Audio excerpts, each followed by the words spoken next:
prix. 3 à 4 fois par an, les directeurs commerciaux des grands groupes se réunissaient en secret, avec des noms de code pour ne pas éveiller les soupçons. Christian pour Colgate-Palmolive, Hugues pour Henkel, Laurence pour Unilever et Pierre pour Procter & Gamble. Ensemble, ils s'accordaient sur les prix des produits, se tenaient au courant des augmentations à venir, comme des promotions. Toutes les preuves. Des méthodes illégales menées au détriment des consommateurs. C'était manifestement pour éviter, d'ailleurs les termes sont employés, une guerre des prix, et disait-elle assainir le marché pour maintenir des profits, je dirais, à la hauteur de ce qu'ils attendaient du marché. Donc on peut estimer que oui, les prix auraient pu être inférieurs au moins de quelques pourcents si la concurrence avait joué entre les entreprises.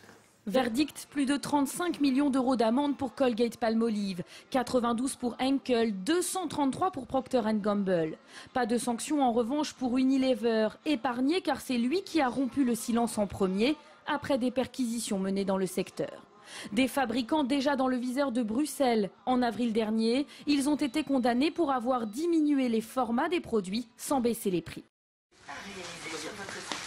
En France, l'autorité de la concurrence a prononcé de lourdes amendes à l'encontre de plusieurs entreprises des secteurs de l'entretien, hygiène, beauté, accusées d'entente commerciale sur les prix entre 2003 et 2006.